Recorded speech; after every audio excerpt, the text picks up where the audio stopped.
To its tens of thousands of followers, Harvest Christian Fellowship is a beacon of hope, a shining star of modern American evangelism, led by one of the country's most charismatic pastors. Its a global outreach is huge, but one mission stood out: a project to save the abandoned and forgotten orphans of post-communist Romania. It was a story of compassion, a story of rescue. But for dozens of survivors, that story is a lie. For them, the man the church sent to save them was a monster, a predator who they allege ran a sadistic, decade-long trafficking and abuse ring, right under the church's banner and with its full financial support. Now a wave of lawsuits from those survivors claims the church knew about the horrors unfolding in its name, and for years did everything it could to cover it up. One lawsuit starkly describes the reality inside what was supposed to be a sanctuary. It was a cruel and hypocritical jungle that taught the way to survive was to give sex. This is a story of a profound betrayal and the survivors' long, painful fight for justice. To understand the depth of this betrayal, you first have to understand the Promise Harvest Christian Fellowship based in Riverside, California. It isn't just a church, it's an empire. It began as a small Bible study of 30 people in 1973, founded by Greg Laurie. From there, it exploded into a multi-campus megachurch powerhouse, reaching millions through stadium crusades, radio broadcasts, and massive online presence. Greg Laurie himself is a central figure in American evangelism. With a compelling backstory of a troubled youth transformed by faith, he projects this image of being relatable, authentic. He's the cool, accessible pastor, often in jeans and a casual shirt, talking about faith, hope, and redemption in simple, direct terms. His sermons are slickly produced, his books are bestsellers, and his influence is undeniable. For decades, Laurie and Harvest have cultivated an image of compassionate ministry, a brand built on reaching the lost and helping the helpless.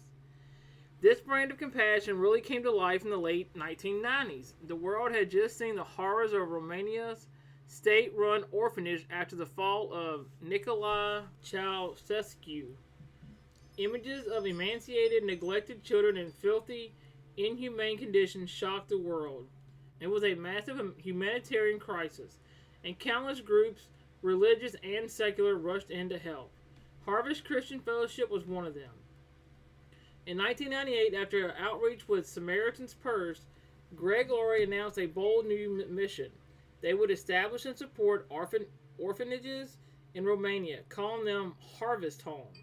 The mission was framed as a divine calling. The pitch to the congregation was powerful. There weren't just any children, there were the lost boys of Bucharest, living on the streets, addicted to sniffing paint from plastic bags, surviving in the city's sewer tunnels. Harvest was going to rescue them. The church painted a beautiful picture of salvation. These kids would get shelter, food, clothing, and an education. More than that, they would get love, structure, and the promise of a new life through faith. For American goers, it was a tangible way to make a difference. It was a perfect feel-good story of first world charities saving the most vulnerable. Fundraising campaigns were launched and money poured in. Donors were told they were building homes that would transform lives. It was a beautiful promise built on trust, faith, and the immense credibility of Greg Laurie and his megachurch. No one could have imagined that this promise of a heavenly sanctuary was allegedly creating a very real hell on earth. The man chosen to lead this noble mission, the man handed the lives of these vulnerable children, was a pastor named Paul Havasgard. Paul had been a pastor at Harvest Christian Fellowship from 1984 to 2002 and was presented as a dedicated, godly man. Handpicked for this critical task, he was the boots on the ground, the vessel for Harvest's compassion in Romania. When Paul arrived in Romania in 1998, he got to work immediately, and his methods, they were brutally effective. Survivors recall how he would drive through the city, targeting the most desperate street kids. He lured them with temptations, a warm McDonald's meal, the promise of a safe place to sleep, and hints of a life that could only dream of. even adoption by an American family. For a child who was hungry, cold, and living in a sewer, how could they refuse? He presented himself as their savior. But according to lawsuits filed decades later, there was disturbing red flags around Paul, long before he ever went to Romania. The legal complaints allege a dark history that should have disqualified him from ever working with children. It claims Paul had sexually abused his own sisters as a teenager. Even more alarming, while serving as a pastor at Harvest in California, he allegedly sexually assaulted his own foster daughter. And these aren't just recent allegations. The lawsuits contended that reports about Paul conducted were known within the church community at the time. Despite these alleged warnings, Harvest not only kept him as a pastor, but gave him a position of immense power and autonomy thousands of miles away. With a steady stream of church money and a mission to rescue children, once in Romania, the warnings didn't stop. They got louder. The lawsuits claim that reports of abuse started surfacing as early as 1999, just a year into the mission. These weren't vague rumors. They were specific, desperate pleas for help. The children tried to speak out. Romanian staff at the orphanages, horrified by what they saw, tried to sound the alarm. American volunteers on mission trips saw things that disturbed them. Poor living conditions and an atmosphere of fear. Paul's unsettling behavior. Even the wife of another Harvest pastor allegedly brought forward concerns. The pictures painted by these early warnings of a predator hiding in plain sight, protected by the very institution that sent him. The complaints allege that Harvest leadership, specifically naming founder Greg Laurie and then missions pastor Richard Schutz, got these reports but did nothing. There was no real child protection policies, no independent audits of the homes, and no meaningful inspections to ensure the children's safety or the proper use of all that money. The financial arrangement alone was a massive red flag. Instead of funding an accountable Romanian nonprofit, Harvest was allegedly wiring about $17,000 every month directly into Paul's personal bank account. This gave him total control. With no requirement to show where the money was going, it was a system built on blind trust. And it allegedly allowed Paul to build his personal fiefdom. He could siphon funds, buy gifts for his favorite victims to ensure their silence and operate with total impunity. While the church back in California kept championing the Romanian mission as a powerful fundraising tool, a much darker reality was taking root. The promise of rescue was curdling into a nightmare. The man they celebrated as a hero was, according to dozens of survivors, a monster of their own making. A predator they had unleashed, funded, and when warnings came, deliberately ignored. Harvest homes, promoted to a trusting congregation as safe havens, were allegedly anything but. For the children inside, they became prisons of unimaginable suffering. Lawsuits filed by survivors paint a sickening, detailed picture of an abuse system that wasn't random, but methodical, sadistic, and run on what one filing calls an industrial scale. The abuse often started as discipline. Survivors like Christine Erika, who ran away from an abusive father at age 8, recall how Paul's punishments would escalate into sexual exploitation. A small mistake might lead to being stripped and spanked, but during these spankings, Paul would allegedly grope the children, acts that the lawsuit says appeared to sexually arouse him. This was a pattern described by multiple survivors. Punishment as a gateway to assault, and being forced to watch pornography. Paul allegedly twisted theology to justify his actions, telling the children, "I know what God wants, and what I want, God wants." That the very faith that was supposed to save them was warped into a tool of his depravity. The children, some as young as 4, were trapped. They learned that to survive, they had to submit. The torture went beyond sexual assault. Children were subject to cruel punishments like being forced to kneel for hours on sharp walnut shells, or being tied to their beds or radiators. It was an environment of constant fear. One survivor, Marion Barbu, who was abused for years, described the home as a torture chamber inside a prison. He recounts how survival meant giving in to Paul's demands. When he was eventually seen as troublesome, he was simply kicked back out onto the streets. Functionally illiterate and deeply traumatized, the promise of an education and a future had been a complete lie. Another survivor, B. Longskew, details being savagely molested. The stories are chillingly constant. Mihi, Constantine, Petcu, and Christine Erika allege they were groomed and abused from the ages of 10 to 17. Christine witnessed the abuse of other children, and because of this horrific experience under the care of a church-sent pastor, has lost faith in Jesus, God, and all religion. And the abuse wasn't just in Romania. The lawsuit alleged that Paul frequently traveled back to California, sometimes bringing his child victims with him, and the abuse continued on American soil. This makes the church's alleged failure to act even more damning. The predator and his victims were right in their own backyard. Worse is the allegations include sex trafficking. Paul is accused of trafficking children to third parties, essentially pimping them out. The harvest homes funded by tithes from well-meaning churchgoers had allegedly become the hub of a child trafficking ring run by a harvest pastor.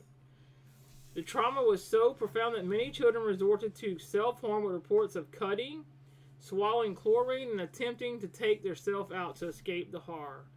A lawsuit summarizes the grim choice they faced. Being a child at Harvest Homes was a cruel and hypercritical jungle that taught the way to survive was to give sex to Paul and to lie. But the alternative would be awful. Living on the street, dirty, always hungry, fearful, vulnerable to violence and even death. The promise of harvest had delivered them from the streets only to place them into the hands of a monster. For 10 years, from 1998 to 2008, this house of horrors allegedly operated under the banner of one of America's most respected megachurches. The question isn't just how one man could be so evil, but how an entire institution could let it happen for so long. The decade of horror inside the Harvest Homes wasn't a well-kept secret. It was an open secret, repeatedly reported to the people with the power to stop it. The lawsuits are not just an indictment of a predator. They are a damning accusation of an institutional complicity in a deliberate cover-up by Harvest Christian Fellowship and its leadership. As mentioned, the warning started as early as 1999. They came from everywhere, from traumatized children, horrified Romanian staff, and shocked American volunteers. But they were allegedly systematically ignored and buried. A critical moment came in 2004. By then, the reports of abuse and financial misconduct were too loud to ignore. Two Calvary Chapel ministries, alarmed by what they've heard, went to Romania to investigate. What they found confirmed the worst fears. They uncovered what the lawsuit calls conclusive evidence of RAPE and financial misconduct, including Paul Havsgaard using church funds on his favorite and suspicious hotel receipts. They compiled their findings into a damning report. One investigator wrote a blunt plea to Harvest leadership saying, Havsgaard doesn't need to be another day in Romania. He is an embarrassment to every single missionary and Christian worker. This was it. Direct evidence-based proof from fellow ministries that that man was a predator. This was a church moment of truth. And what did they do? According to the lawsuits, Harvest leaders in California said that Paul Havsgaard was simply too important to the church fundraising to be removed. Why would a church keep a predator around? The Romanian orphan mission was a cash cow. Removing its star would raise awkward questions and stop the money. So, the church allegedly engineered a soft landing. Instead of firing Paul and calling the police, they made a business decision. They chose brand over children. They quietly started to reduce the funding slowly, closing the money spigot, but they left Paul in place for 4 more years. From 2004 to 2008, Paul Havsgaard remained in charge of the Harvest homes, free to continue to abuse the children under his care. The church was given a choice, and it allegedly chose to sacrifice children to protect its reputation and its bottom line.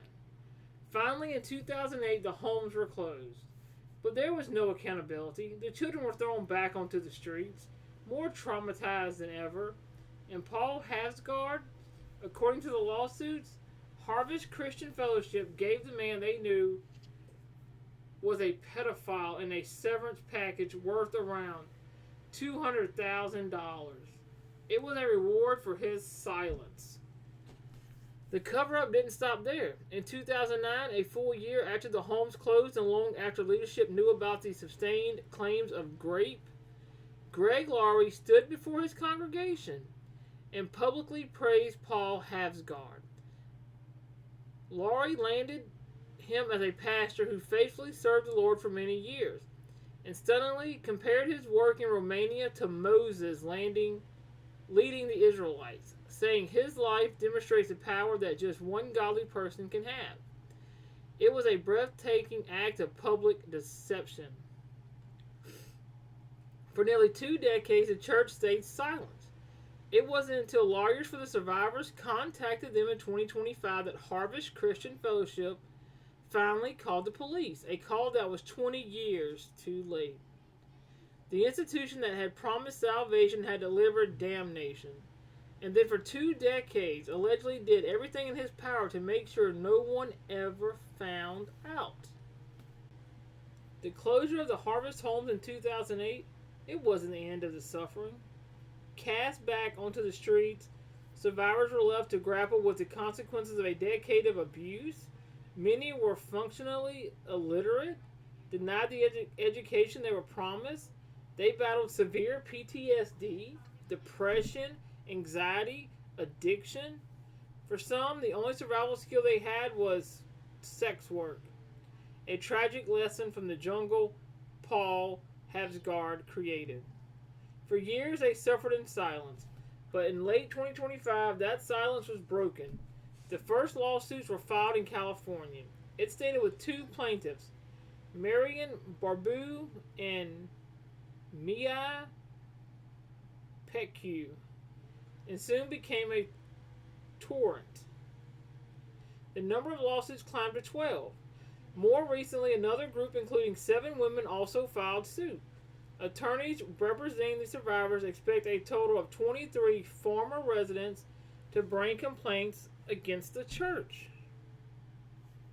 The lawsuits name Harvest Christian Fellowship founder Greg Laurie, former missions pastor Richard Shute, and the alleged predator himself, Paul Havsgard. The legal claims are severe: negligence, emotional distress, civil conspiracy, and violations of federal human trafficking laws. These lawsuits aren't just seeking money for a lifetime of pain. They are demanding accountability. They are an attempt to force a powerful institution to finally admit the truth it allegedly spent 2 decades hiding. Harvest Christian Fellowship's response has been deflection and denial. In public statements, the church called the allegations serious and disturbing, and claimed they shocked one's conscience. However, they immediately tried to distance themselves, insisting the focus should only be on Paul Havsgard, the purported wrongdoer. In a statement that sparked outrage, the church called the legal action a misplaced lawsuit in a form of financial extortion.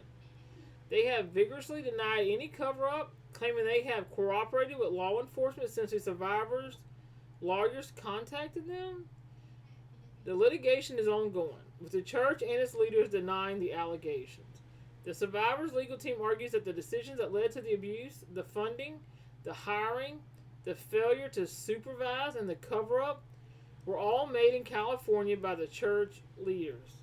They contend that for years, the church has refused to engage in good faith, and that lawsuits are a last resort for survivors who have been ignored and dismissed. The battle is now being fought in a federal courtroom. Harvest has hired a high-powered legal team. The survivors may still struggle with deep scars, are now facing the immense resource of a mega-church empire. Their fight is not just about their past, but about ensuring that such a profound betrayal can never happen again. They are fighting to have their stories heard, their pain recognized, and for a measure of justice that has been denied for far too long. It's about how a promise of salvation was twisted into a decade of torment. Under the banner of an influential American megachurch, a mission of compassion allegedly became a hunting ground for a predator, resulting in the industrial scale abuse of dozens of vulnerable children. But the core of this tragedy isn't just one man's horrific actions. It's the alleged failure of the institution entrusted with their care. The evidence laid out in multiple lawsuits points to a profound and sustained cover-up. It alleges that when faced with credible, horrifying reports of abuse, Harvest Christian Fellowship leadership made a choice. They allegedly chose to protect their brand, their fundraising, and their reputation over the safety of the children they had pledged to rescue. They engineered a soft landing for a predator, paid him a severance, and praised him as a hero, all while allegedly knowing the truth. The church public response today, labeling the survivors' fight for justice as financial extortion, is a continuation of that same pattern of denial. It seeks to silence the victims once again, to cast them as opportunists rather than as survivors of a system the church itself created. The story must not be forgotten. The courage of the survivors, Marion Barbu, Miha Petcu, Christian Arioi, Christina Popsicu. Those names are a little hard to pronounce, and the many others who have come forward, is a testament to the resilience of the human spirit. After decades of suffering, they are now speaking truth to power, demanding the accountability they've been denied for so long. Their voices deserve to be heard. The legal proceedings are ongoing, but the moral verdict rests on a clear question. What is the responsibility of an institution when it unleashes a monster? The survivors of Harvest House of Horrors has given their answer. Now it's up to the rest of us to listen. If you believe this story needs to be heard, please share this video with everyone. Spreading awareness is a crucial step in supporting the survivors in their ongoing fight for accountability. Thank you all for watching.